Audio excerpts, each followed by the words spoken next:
Hello friends, welcome back to my channel. तो आज है आपके लिए सीडीपी से संबंधित 200 प्लस क्वेश्चन, ठीक है। और अगर आपको इसकी पीडीएफ चाहिए तो आप मुझे टेलीग्राम पर ज्वाइन कर सकते हो और इस वीडियो को एंड तक देखना। ये आपके लिए बहुत यूज़फुल वीडियो होगी C TET, UP TET, MP TET and all teachings exams के लिए, ठीक है। तो अपना पहला क्वेश्चन देखते हैं कि प्याजे मुख्य रूप से किसके अध्ययन के लिए जाने जाते थे। प्याजे मुख्य रूप से संज्ञानात्मक विकास के अध्ययन के लिए जाने जाते थे, ठीक है। संज्ञानात्मक विकास का सिद्धांत जीन पियाजे द्वारा दिया गया था। इन्होंने अपनी निजी प्रेक्षणों के आधार पर बालक के संज्ञानात्मक विकास को परिभाषित किया। इनके अनुसार संज्ञानात्मक विकास व्यक्ति के जन्मजात संरचना एवं प्रक्रियाओं के साथ अनुभवों की अंतःक्रिया पर निर्भर करता है। संज्ञानात्मक विकास की निम्न प्रक्रिया से होकर गुजरती हैं: संगठन से, अनुकूलन से, आत्मसात से और समंजस से, ठीक है। नेक्स्ट क्वेश्चन देखते हैं अपना। अधिगम, अनुभव और प्रशिक्षण के परिणाम स्वरूप व्यवहार में परिवर्तन है, यह कथन किसके द्वारा दिया गया है? ये कथन गेट्स व अन्य लोगों के द्वारा दिया गया है। स्टैनफोर्ड विनय परीक्षण मापन करता है किसका? बुद्धि का। अंतर्मुखी व्यक्तित्व एवं बहिर्मुखी व्यक्तित्व का वर्गीकरण किसने किया था? ये किया था युंग ने। बच्चों के सामाजिक विकास को प्रभावित करने वाले कारक कौन कौन से हैं? वो हैं सामाजिक परिवेश जन्य तत्व। नेक्स्ट देखते हैं, निम्न में से कौन सा शारीरिक विकास का एक प्रमुख नियम है? अनियमित विकास का नियम। निम्न में से कौन सा विकास का सिद्धांत नहीं है? अनुकूलित प्रत्यावर्तन का सिद्धांत। मकान ये विकास का सिद्धांत नहीं है। विकास के परिणाम स्वरूप नवीन विशेषताएं और नवीन योग्यताएं प्रकट होती हैं। ये कथन किसने दिया था? ये कथन दिया था हरलॉक ने। किसने दिया था? हरलॉक ने। मूल प्रवृत्तियों को 14 प्रकार से किसने वर्गीकृत किया? तो मूल प्रवृत्तियों को 14 प्रकार से मैकडूगल ने वर्गीकृत किया था। किसी दूसरी वस्तु की अपेक्षा एक वस्तु पर चेतना का केंद्रीयकरण अवधान है, यह कथन किसका है? ये डम्बिल का है। नेक्स्ट देखते हैं, निम्न में से कौन सा सीखने के मुख्य नियमों में शामिल नहीं है? तो बहुअनुक्रिया का नियम सीखने में शामिल नहीं है, ठीक है। और थॉर्नडाइक ने अपने प्रयोगों के आधार पर सीखने के कतिपय नियमों का प्रतिपादन किया था, ठीक है। ये ध्यान रखना। और इन नियमों के मुख्य 2 वर्गों में विभाजित किया गया। पहला मुख्य नियम और दूसरा गौड़ नियम, ठीक है। मुख्य नियम के अंतर्गत निम्नलिखित नियम है।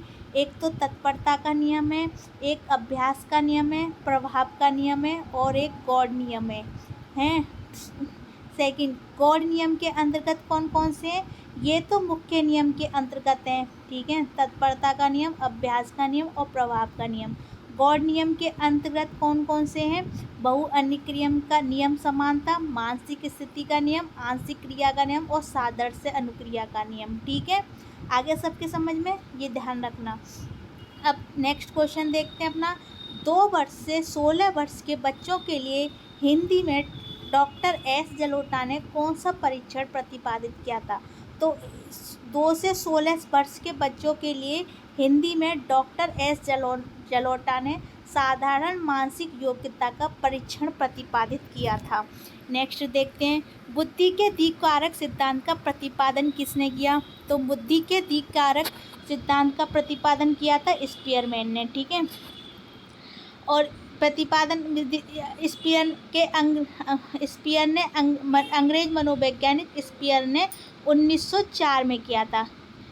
कब किया था स्पीयरमैन ने? 1904 में। क्या किया था? बुद्धि के द्विकारक सिद्धांत का प्रतिपादन, ठीक है। इनके अनुसार बुद्धि 2 कारकों से मिलकर बनी होती है। एक तो है जी फैक्टर और एक है एस फैक्टर, ठीक है। जी फैक्टर क्या है? सामान्य योग्यता का कारक। और एस फैक्टर क्या है? विशिष्ट योग्यता का कारक, ठीक है। आगे सबके समझ में। नेक्स्ट देखें, निम्न में से कौन सा युग्म सही नहीं है? सीखने के समय सिद्धांत हल्का सही युग्म सही नहीं है। निम्न में से किसको सुजनन शास्त्र के पिता से जोड़ा हुआ? तो गॉल्टन को, ठीक है। सब याद रखेंगे कि सुजनन शास्त्र के पिता से जुड़ा हुआ कौन है? ये है गाल्टन। नेक्स्ट देखते हैं, ग्रंथियों के आधार पर व्यक्तित्व के विभिन्न प्रकार की चर्चा किसने की है? ये की है कैनन ने। ठीक है, इनके बारे में देखते हैं। व्यक्तित्व को विभिन्न मनोवैज्ञानिकों ने भिन्न भिन्न प्रकार से वर्गीकरण किया। ठीक है, क्रेसमैन ने शरीर रचना की दृष्टि से व्यक्तित्व को 3 भागों में, लंबकाय, सुडौलकाय और गोलकाय में। ठीक है, जंग ने सामाजिक दृष्टिकोण के आधार पर व्यक्तित्व को 3 भागों में, अंतर्मुखी, बहिर्मुखी और उभयमुखी में। ठीक है, त्रिचूर्ण ने मूल्यों के आधार पर व्यक्तित्व को 6 भागों में, सैद्धांतिक, आर्थिक, धार्मिक, राजनीतिक, सामाजिक और कलात्मक में वर्गीकृत किया है। ठीक है, ये तो व्यक्तित्व के बारे में संपूर्ण जानकारी। नेक्स्ट क्वेश्चन देखते हैं अपना, सृजनात्मकता मौलिक परिणामों को अभिव्यक्त करने की मानसिक प्रक्रिया है। यह कथन किसने दिया है? यह कथन दिया है क्रो ने। ठीक है, नेक्स्ट देखते हैं, विद्रोह की भावना की प्रवृत्ति निम्न में से किस अवस्था से संबंधित है? तो ये पूर्व किशोरावस्था से संबंधित है। सीखने की वह अवधि जब सीखने की प्रक्रिया में कोई उन्नति नहीं होती, वो क्या कहलाती है? सीखने का पठार कहलाती है। ठीक है, बुद्धि लब्धि निकालने का सूत्र क्या है? बुद्धि लब्धि निकालने का सूत्र है MA/CA/100। ठीक है, ये इसको कहते हैं मानसिक आयु, इसको कहते हैं वास्तविक आयु, और इंटू 100 होता ही है। ठीक है, स्टर्न तथा कोहलमान ने सन 1912 में बुद्धि लब्धि, जिसे संक्षेप में IQ कहते हैं, का क्या किया? प्रतिपादन किया। ठीक है, नेक्स्ट देखते हैं, सीखने में प्रयास व भूल के सिद्धांत का प्रतिपादन किसने किया था? थॉर्नडाइक ने किया था। नेक्स्ट देखते हैं, सामान्य संयुक्त कोशिका में गुणसूत्र के जोड़े होते हैं, ये ध्यान रखना। सामान्य मानव कोशिका में गुणसूत्रों की संख्या कितनी होती है? 46 होती है, जो 23 जोड़े में होते हैं। ठीक है, इनमें से 22 गुणसूत्र नर और मादा में समान है और अपने अपने जोड़े के समजात होते हैं। ठीक है, इन्हें सम्मिलित रूप से समजात गुण ऑटोसोम्स कहते हैं। 23वें जोड़े के गुणसूत्र जो स्त्री और पुरुष में समान नहीं होते हैं, जिन्हें हम क्या कहते हैं? विषमजात गुणज कहते हैं, हेट्रोस्पोरस कहते हैं। ठीक है, सब ध्यान रखेंगे ये चीज़। नेक्स्ट देखते हैं अपना, कोहलन ने निम्न में से किससे संबंधित है? कोहलन किससे संबंधित है? अधिगम के सिद्धांत से। क्रिया प्रसूत अनुबंधन सिद्धांत का प्रतिपादन किसने किया था? ये किया था स्किनर ने। सीखने के क्रिया प्रसूत अनुबंधन सिद्धांत के प्रवर्तक प्रसिद्ध मनोवैज्ञानिक VF स्किनर थे और इनका महत्वपूर्ण प्रयोग किया था चूहे और कबूतर फड़ था। नेक्स्ट देखते हैं, बुद्धि के तरल क्रिस्टलीय प्रतिमान के प्रतिपादक कौन थे? तो इसके प्रतिपादक कौन थे बुद्धि तरल क्रिस्टलीय प्रतिमान के? कैटल। तो बुद्धि तरल क्रिस्टलीय प्रतिमान के प्रतिपादन RV कैटल ने किया था। ठीक है, कैटल के अनुसार बुद्धि के 2 महत्वपूर्ण तत्व हैं, क्रैश तरल बुद्धि तथा ठोस बुद्धि। ठीक है, तरल बुद्धि को तर्क के आधार पर नवीन समस्या को हल करने की योग्यता के रूप में तथा ठोस बुद्धि को शिक्षा प्रशिक्षण योग्यता के रूप में क्या किया गया? परिकलित किया गया, और ये इन्हीं अनुभवों पर आधारित है। ठीक है, नेक्स्ट देखते हैं, शिक्षण हेतु मानसिक उद्वेलन प्रतिमान का प्रयोग निम्न में से किसके सुधार हेतु किया जाता है? तो ये सृजनात्मकता के सुधार हेतु किया जाता है। शिक्षण हेतु मानसिक उद्वेलन प्रतिमान का प्रयोग सृजनात्मक सुधार हेतु किया जाता है, जिन्हें हम क्या बोलते हैं? ब्रेन स्टॉर्मिंग मॉडल बोलते हैं। ठीक है, नेक्स्ट देखते हैं, गोलमैन ने निम्न में से किससे संबंधित हैं? गोलमैन संवेगात्मक बुद्धि से संबंधित है। ठीक है, जिसे हम इमोशनल इंटेलिजेंस कहते हैं। स्वयं की एवं दूसरों की भावनाओं अथवा संवेगों को समझने, व्यक्त करने और नियंत्रित करने की योग्यता है। ठीक है, डैनियल गोलमैन संवेगात्मक बुद्धि नामक पुस्तक लिखकर और सभी का ध्यान आकर्षित किया है। ठीक है, नेक्स्ट देखते हैं, गोलमैन निम्न में से, ये मैं करा चुकी हूँ। नेक्स्ट देखते हैं कि निम्न में से कौन शेष से भिन्न है? ड्राइव रिडक्शन सिद्धांत। ठीक है, अधिगम के लिए अधिगम का सिद्धांत, समान अवयवों का सिद्धांत, सामान्यीकरण का सिद्धांत, ये सभी अधिगम स्थानांतरण के सिद्धांत हैं। जब ड्राइव रिडक्शन सिद्धांत अधिगम के सिद्धांत हैं, तो जिसका प्रतिपादन किसने किया था? क्लार्क एल हल ने किया था। ठीक है, ड्राइव रिडक्शन सिद्धांत का प्रतिपादन किसने किया है? क्लार्क एल हल ने किया है। ठीक है, ये सब ध्यान रखेंगे।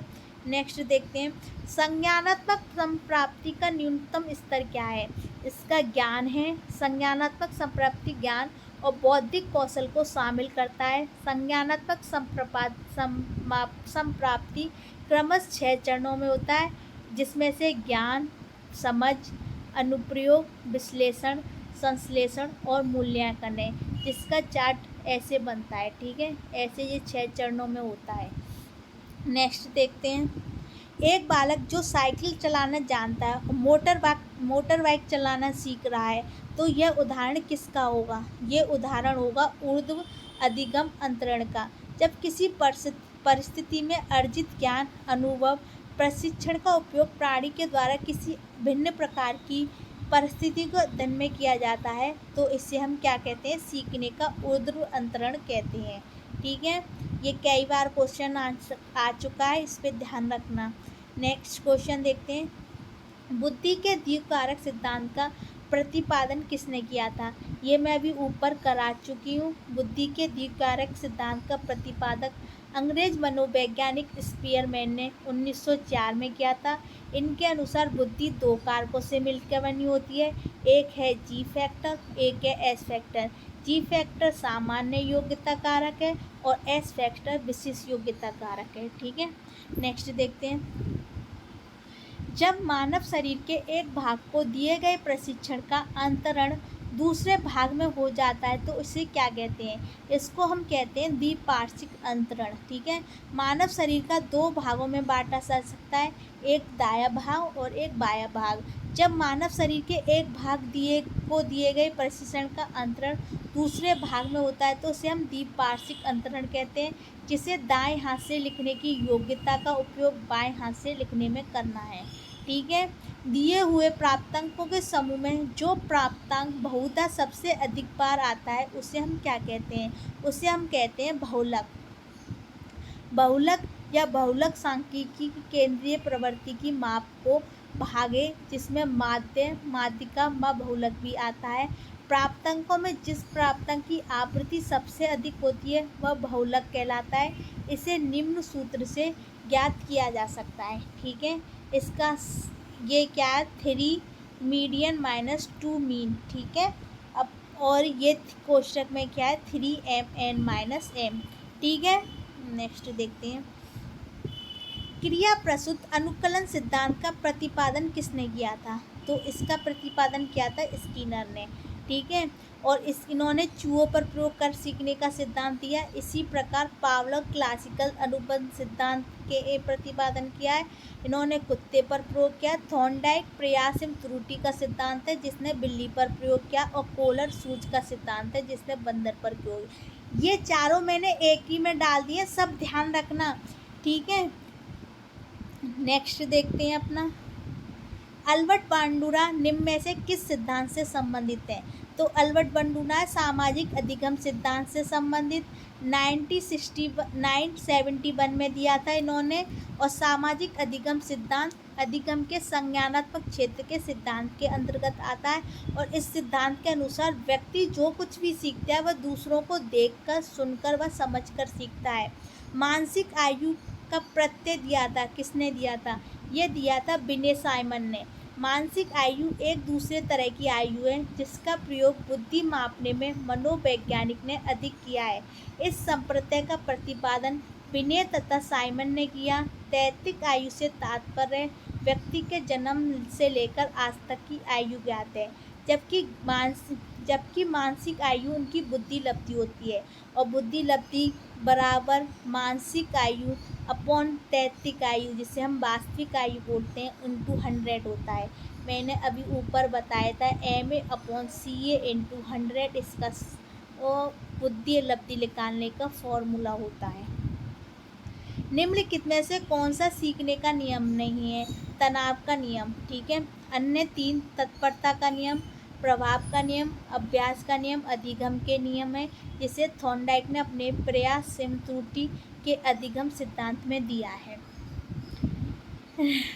नेक्स्ट क्वेश्चन देखते हैं। संबंध प्रतिक्रिया सिद्धांत ने पावलोव ने किस पर प्रयोग किया है? इस पावलोव ने किया है कुत्ते पर, ठीक है, जिसमें पावलोव ने कुत्ते के लार स्थापित करने की क्रिया के आधार पर अनुबंधित क्रिया सिद्धांत की व्याख्या की है। बिल्ली पर थॉर्नडाइक द्वारा, चूहों पर स्किनर द्वारा, बंदर पर कोहलर व कोफा के प्रयोग द्वारा किया गया है। नेक्स्ट देखते हैं। सूज द्वारा सीखने का सिद्धांत का प्रतिपादन किसने किया? ये किया कोलन ने, ठीक है। इस सिद्धांत के अनुसार अधिगम मात्र किसी अभ्यास का परिचय नहीं है, वस्तुत अचानक आई सूझ से होता है। इन्होंने बंदर के सिद्धांत पर प्रयोग किया है, ठीक है। किस पर प्रयोग किया है? कोलन ने बंदर पर। कार्य को आरंभ करने, जारी रखने और नियमित करने की प्रक्रिया क्या है? प्रेरणा है। अभिप्रेरणा किसी कार्य को प्रारंभ करने, जारी रखने अथवा नियंत्रित करने या नियमित करने की प्रक्रिया है, ठीक है। विस्मृति कम करने का उपाय क्या है? पाठ की पुनरावृत्ति। जब व्यक्ति अपने भूतकाल के अनुभव या सीखी बातों में चेतन लाने में असफल हो जाता है, तब उसे हम विस्मृति कहते हैं। अथवा विस्मृति को कम करने के लिए यह आवश्यक है कि सीखी गई बातों या अनुभव की पुनरावृत्ति की जाती रहे। नेक्स्ट देखते हैं। क्रोध व भय प्रकार है। संवेग, क्रोध व भय संवेग के प्रकार हैं। ये मैकडॉगल द्वारा इसी प्रकार 14 संवेगों की व्याख्या की गई है। संवेग जटिल अवस्था होती है जिसमें कुछ आंगिक प्रतिक्रिया जैसे हृदय की गति में परिवर्तन, रक्तचाप में परिवर्तन, सांस की गति में परिवर्तन है। इसके अलावा भारी अंगों में परिवर्तन होता है, ठीक है। दूसरे व्यक्ति के भ्राम्य व्यवहार की नकल क्या? अनुकरण। दूसरे व्यक्तियों के भ्राम्य व्यवहारों की नकल करना ही क्या कहलाता है? अनुकरण कहलाता है। जिन व्यक्ति के व्यवहारों का अनुकरण किया जाता है हम उन्हें क्या कहते हैं? निर्दर्श कहते हैं, मॉडल कहा जाता है। यदि पूर्व ज्ञान व अनुभव नए प्रकार की सीखने में सहायता करते हैं तो हम उसे क्या कहते हैं? हम उसे कहते हैं सकारात्मक प्रशिक्षण स्थानांतरण। धनात्मक अंतरण को सकारात्मक अंतरण भी कहते हैं। जब पूर्व अर्जित ज्ञान नवीन ज्ञान को अर्जित करने में सहायक होता है तो उसे धनात्मक या सकारात्मक अंतरण कहते हैं। नेक्स्ट देखते हैं। सीखी हुई बात को स्मरण रखने या पुनः स्मरण रखने की असफलता को क्या कहते हैं? उसे विस्मृति कहते हैं। विस्मृति जब विस्मरण भूलने से संबंधित है। जब सीखा हुआ ज्ञान धारणीय न हो, धारण किए गए बात को पुनः चेतन पटल पर न लाया जा सके तो उसे हम क्या कहते हैं? विस्मृति कहते हैं। टर्मन के अनुसार 9 से 100 के बीच की बुद्धि लब्धि का बालक क्या माना जाता है? सामान्य बुद्धि। टर्मन ने बुद्धि का वर्गीकरण निम्न प्रकार से किया है, ठीक है। 130 से अधिक की बुद्धि वाले लोग क्या कहलाते हैं? बच्चे, प्रतिभाशाली। 121 से 130 के बीच में प्रखर बुद्धि। 111 से 120 की बुद्धि में तीव्र बुद्धि, ठीक है।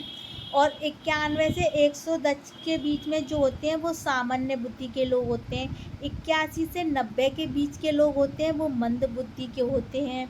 और 71 से 80 के बीच के लोग अल्प बुद्धि होते हैं। और 71 से कम की बुद्धि के लोग के क्या कहते हैं? जड़ बुद्धि कहते हैं, ठीक है। हॉल का सिद्धांत निम्न में से किसकी व्याख्या करता है? ये किशोरावस्था के विकास की व्याख्या करता है, ठीक है। स्टेने हॉल ने 1904 में प्रकाशित अपनी पुस्तक एडोलेंसेस में किशोरावस्था के विकास के आकस्मिक विकास के सिद्धांत के अंतर्गत व्याख्यात किया है, ठीक है। ये एडोलेंस बुक पूछेंगे आपसे किसने लिखी थी तो ये स्टेने हॉल ने लिखी थी। सब ध्यान। इसके अनुसार किशोर में जो शारीरिक, मानसिक और संवेगात्मक परिवर्तन होते हैं वे क्या कहलाते हैं? अकस्मात होते हैं, ठीक है। मानव व्यक्तित्व के मनोलैंगिक विकास को निम्न में से किसने महत्व दिया है? तो ये दिया है फ्रायड ने, ठीक है। व्यक्तित्व के विकास की व्याख्या के लिए सिगमंड फ्रायड ने सर्वप्रथम मनोविश्लेषणात्मक सिद्धांत का प्रतिपादन किया। फ्रायड ने व्यक्ति के मनोलैंगिक विकास के संदर्भ में मुख्य रूप से 5 अवस्थाओं का उल्लेख किया है। पहली है मुख्य अवस्था, दूसरी है गुदीय अवस्था, तीसरी है लैंगिक अवस्था, चौथी अदृश्य अवस्था और पांचवी कौन सी है, जनेंद्रिय अवस्था। ठीक है, नेक्स्ट देखते हैं, मनोविज्ञान की प्रथम प्रयोगशाला किसने स्थापित की थी? तो ये की थी विलियम वुंट ने। ठीक है, मनोविज्ञान की प्रथम प्रयोगशाला विलियम वुंट ने की थी। इनको आधुनिक मनोविज्ञान का जनक भी माना जाता है। सन 1879 में जर्मनी के लिपंजिक विश्वविद्यालय में इन्होंने मनोविज्ञान की प्रथम प्रयोगशाला की स्थापना की, जिसके बाद से मनोविज्ञान के अध्ययन की एक स्वतंत्रता विद्या माने जाने लगा। ठीक है, आपसे कोई पूछेगा कि आधुनिक मनोविज्ञान का जनक किसको माना जाता है, वो विलियम वुंट को माना जाता है। ठीक है, इन्हें जर्मनी के लिपजिंग शहर में विश्वविद्यालय में इन्होंने मनोविज्ञान की प्रथम प्रयोगशाला की स्थापना की थी। ठीक है, ध्यान रखेंगे सब। गेस्टल्ट मनोविज्ञान की आधारशिला किसने रखी थी?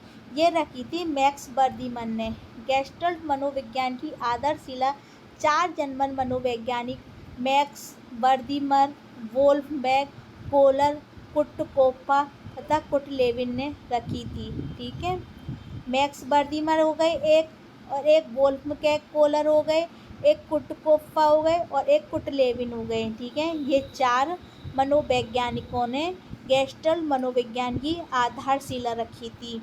ठीक है, नेक्स्ट देखते हैं, संगणन सिद्धांत निम्न में से किससे संबंधित है? ठीक है, स्मृति संज्ञान सिद्धांत स्मृति से संबंधित है। यह सिद्धांत मूल रूप से निर्माण निर्णय की प्रक्रिया तथा प्रस्तुतीकरण के तरीके को व्याख्यायित करता है। इस सिद्धांत के अनुसार मनुष्य के मस्तिष्क में असंख्य सूचनाएं संग्रहित रहती हैं। मनुष्य वह सूचना के द्वारा निर्णय का निर्माण करता है जो समस्या समाधान में सहायक होती है, अतः वह व्यक्ति निर्णय में दक्ष होगा जो सृजनशील होगा। नेक्स्ट क्वेश्चन देखते हैं, क्षेत्र सिद्धांत निम्न में से किस वर्ग का सिद्धांत है? ये गेस्टाल्टवादियों का है। अधिगम संबंधी क्षेत्र सिद्धांत कुर्ट लेविन द्वारा प्रतिपादित किया था। लेविन एक क्या थे? गेस्टाल्टवादी मनोवैज्ञानिक थे। लेविन का क्षेत्र सिद्धांत सामान्य शब्दावली में यह कहता है कि मानव व्यवहार व्यक्ति और वातावरण दोनों का प्रतिफल है, जिसे सांकेतिक रूप में V=FPE द्वारा प्रदर्शित किया गया है। नेक्स्ट क्वेश्चन देखते हैं अपना, बैटरी का प्रयोग निम्न में किसके मापन हेतु किया जाता है? तो बुद्धि के मापन हेतु किया जाता है। बुद्धि भाटिया बैटरी बुद्धि मापने के लिए प्रयोग किया जाता है। भाटिया द्वारा भारत में बुद्धि परीक्षण का निर्माण किया गया था। ये एक शाब्दिक बुद्धि परीक्षण है। ठीक है, नेक्स्ट क्वेश्चन देखते हैं, अभिक्रमायोजित अधिगम का प्रत्यय किसने दिया था? तो ये स्किनर ने दिया था। अभिक्रमायोजित अधिगम का अर्थ किसी योजना के अनुसार शिक्षण एवं अधिगम की क्रिया को साकार रूप प्रदान किया जाता है। V.F. स्किनर ने वर्ष 1943 में सक्रिय अनुबंध अनुक्रिया सिद्धांत या क्रिया प्रसूत अनुबंध सिद्धांत का प्रतिपादन किया, जो अभिक्रमायोजित अधिगम का आधार बना। ठीक है, नेक्स्ट देखते हैं, व्यावहारिक क्षमताओं में वह सापेक्ष स्थायी परिवर्तन जो कि प्रचलित अभ्यास का परिणाम होता है, उसे क्या कहते हैं? उसे हम अधिगम कहते हैं। सीखना या अधिगम एक ऐसी प्रक्रिया है जिसके द्वारा अनुभूति या अभ्यास के फलस्वरूप व्यवहार में अपेक्षाकृत स्थायी परिवर्तन होता है। नेक्स्ट क्वेश्चन देखते हैं, संज्ञान किस बुद्धि के सिद्धांत का हिस्सा है? तो ये गिलफोर्ड के सिद्धांत का हिस्सा है। जेफी गिलफोर्ड तथा उनके सहयोगियों ने बुद्धि का त्रिविमीय प्रारूप प्रस्तुत किया। इनके अनुसार बुद्धि को 3 विभागों के परिप्रेक्ष्य में देखा जा सकता है। पहला सामग्री, दूसरा संक्रिया और तीसरा उत्पादन क्रिया को पुनः 5 प्रकारों में विभाजित किया गया। ठीक है, जिसमें पहला संज्ञा, दूसरा स्मृति, तीसरा परंपरागत चिंतन, चौथा गैर परंपरागत और 5वां मूल्यांकन। ठीक है, नेक्स्ट क्वेश्चन देखते हैं अपना, 8 वर्ष के सुधार की मानसिक आयु 10 वर्ष की उसकी बुद्धि लब्धि कितनी है? तो ठीक है, मैंने ये आपको फॉर्मूला बताया था अभी, MA/CA/100। ठीक है, एम है कितनी है 10 और सी ए कितनी 8/100। ठीक है, ये 5 से कट गया, ये 4 से कट गया, 25 चौके 100 हो गया, 25 पंजे 125, सही इसका आंसर हो गया। ठीक है, नेक्स्ट क्वेश्चन देखते हैं अपना। संवेग का कौन सा सिद्धांत इस विचार को मानता है कि संवेगात्मक अनुभव संवेगात्मक व्यवहार पर आधारित है? जेम्स लैक सिद्धांत। जेम्स लैक सिद्धांत के अनुसार पहले संवेगात्मक व्यवहार होता है, तब संवेगात्मक अनुभूति होती है। उसका उदाहरण ये है कि व्यक्ति बाघ या भालू देखकर नहीं भागता, तो उसमें डर की अनुभूति भी नहीं होती। ठीक है, अतः संवेगात्मक अनुभूति संवेगात्मक व्यवहार जेम्स लैक सिद्धांत पर आधारित है। नेक्स्ट देखते हैं, किसी इच्छा या आवश्यकता में रुकावट पड़ने पर उससे उत्पन्न होने वाला सांवेगिक तनाव क्या कहलाता है? कुंठा कहलाता है। कुंठा मैकाले ने 14 संवेग बताए हैं। किसी इच्छा की पूर्ति न होने पर कुंती संवेग की उत्पत्ति होती है। कोलवर्ग का सिद्धांत निम्न में से किस विकास से संबंधित है? नैतिक विकास से संबंधित है। नैतिक विकास कोलवर्ग ने सामाजिक परिप्रेक्ष्य अतः समाज में अपने संबंधों के बारे में व्यक्तिगत दृष्टिकोण पर बल दिया है। कोलवर्ग का तर्क है कि नैतिक विकास संज्ञानात्मक विकास के मानांतर चलता है, परंतु इसके लिए आवश्यक शर्त नहीं है। ठीक है, नेक्स्ट क्वेश्चन देखते हैं अपना। बुद्धि के संबंध में कौन सा कथन सही नहीं है? बुद्धि की लंबवत बुद्धि जीवन पर्यंत होती है, यह कथन सत्य नहीं है। कल्पना का शिक्षा में क्या स्थान है? सृजनात्मकता में सहायक कल्पना शिक्षा का स्थान है। ठीक है, संवेगात्मक बुद्धि को लोकप्रिय बनाने का श्रेय किसका जाता है? तो ये डैनियल गोलमैन का जाता है। कभी भी आपके सामने संवेगात्मक बुद्धि पूछें कि किसने प्रतिपादन किया, इसका आप जवाब दोगे गोलमैन ने किया। किसी समुदाय में आसानी से संबंध बनाने वाले व समायुक्त होने की क्षमता क्या कहलाती है? सांवेगिक बुद्धि कहलाती है। क्लिफोर्ड द्वारा प्रतिपादित बौद्धिकता रचना मॉडल में कितने तत्वों को शामिल किया गया है? 120 तत्वों को शामिल किया गया है। भूख एक चालक है तो भोजन क्या है? भोजन एक उद्दीपक है। ठीक है, शिक्षा में अभिप्रेरणा का महत्व दर्शाने वाला बिंदु क्या नहीं है? खेलकूद नहीं है। नेक्स्ट क्वेश्चन देखते हैं, अभिप्रेरणा का निम्न में से कौन सा सिद्धांत नहीं है? उद्दीपन अनुक्रिया का सिद्धांत अभिप्रेरणा का सिद्धांत नहीं है। अभिप्रेरणा से संबंधित व्यवहार का लक्षण है उत्सुकता। अभिप्रेरणा को प्रभावित करने वाले कारक कौन कौन से हैं? आवश्यकता है, आकांक्षा स्तर है, रुचि है और संवेगात्मक स्थिति है। नेक्स्ट क्वेश्चन देखते हैं, वह कारक जो व्यक्ति को कार्य करने के लिए उत्साह बढ़ाता या घटाता है उसे क्या कहते हैं? अभिप्रेरणा कहते हैं। नेक्स्ट देखते हैं, ऐसे प्रेरक जो व्यक्ति के जन्म साथ ही लेकर आता है वह जन्मजात प्रेरक कहलाता है। कौन सा प्रेरक अर्जित प्रेरक नहीं है? क्रोध नहीं है। नेक्स्ट देखते हैं, अभिप्रेरणा अधिगम का सर्वोत्कृष्ट राजमार्ग है। अभिप्रेरणा के बारे में यह कथन किसका है? स्किनर का है। प्यास एक तरह की क्या है? चक्रीय आवश्यकता है। निम्न में से अभिप्रेरणा का कौन सा स्रोत है? आवश्यकता, चालक और उद्दीपन। नेक्स्ट देखते हैं, किस विद्वान के अनुसार प्रेरकों का वर्गीकरण जन्मजात व अर्जित है? मैस्लो का है ये। मैस्लो के अतिरिक्त किन विद्वानों ने प्रेरकों का वर्गीकरण किया है? मेरिट व थॉमसन ने। दंड एवं प्रतिस्पर्धा के माध्यम से उत्पन्न अभिप्रेरणा का प्रकार क्या कहलाता है? भ्रम कहलाता है। क्रोध एवं वह प्रेरक हैं, मनोवैज्ञानिक हैं।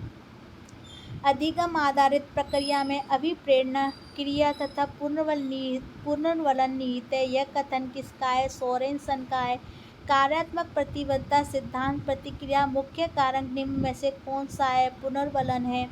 नेक्स्ट देखते हैं, प्रेरणा सीखने के लिए सर्वश्रेष्ठ है। ये किसने कहा है? स्किनर ने कहा है। अभिप्रेरणा अधिगम का सर्वोत्कृष्ट राजमार्ग है। यह किसने कहा? स्किनर ने कहा। छात्रों की निष्पत्ति किस पर निर्भर करती है? स्व प्रत्यय पर करती है, बुद्धि पर करती है, अभिरुचि पर करती है और अभिप्रेरणा पर करती है। नेक्स्ट देखते हैं, संवेगों पर नियंत्रण पाने के लिए बालकों का अभ्यास कराना चाहिए। आत्मनियंत्रण का सीखने के लिए आकलन ने अभिप्रेरणा को बढ़ावा देता है। नेक्स्ट देखते हैं, निम्न में से कौन सी शब्दावली प्राय अभिप्रेरणा के साथ अंतः बदलाव के साथ इस्तेमाल की जाती है। आवश्यकता है इसका आंसर। नेक्स्ट देखते हैं। अभिप्रेरणा का वर्गीकरण होता है जन्मजात तथा अर्जित। नेक्स्ट देखते हैं। सीखी गई क्रिया का अन्य परिस्थितियों में उपयोग किया जाना क्या क्या कहलाता है? अधिगम स्थानांतरण कहलाता है। प्रेरक व्यवहार को क्या करता है? दिशा प्रदान करता है। किस अभिप्रेरणा को ब्राह्म प्रेरणा भी कहते हैं? नकारात्मक प्रेरणा को ब्राह्म प्रेरणा कहते हैं। दशाएं जो कार्य करने में प्रेरित करती हैं उसे क्या कहते हैं? अभिप्रेरणा कहते हैं। कौन सा अभिप्रेरणा का घटक नहीं है? रटन स्मृति अभिप्रेरणा का घटक नहीं है। निम्न में से कौन सा उदाहरण अर्जित प्रेरक है? रुचि है। अभिप्रेरणा वर्धित होती है भावात्मक जागृति द्वारा। अधिगम तक पहुँचाने के राजमार्गों को क्या कहते हैं? अभिप्रेरणा कहते हैं। क्रिया को आरंभ करने, जारी रखने तथा नियंत्रित रखने की प्रेरणा क्या कहलाती है? अभिप्रेरणा कहलाती है। अभिप्रेरणा के संदर्भ में प्रयास क्या अंतर्निहित है? निम्नलिखित में से कौन सा जन्मजात प्रेरक नहीं है? आदत नहीं है। तो ये थे हमारे CTP से टॉप 200 प्लस क्वेश्चन से संबंधित का पार्ट 1। ठीक है, इसका पार्ट 2 आपको नेक्स्ट वीडियो में मिलेगा। और अगर आपको ये वीडियो पसंद आई हो तो लाइक करें, चैनल को सब्सक्राइब करें। Thank you.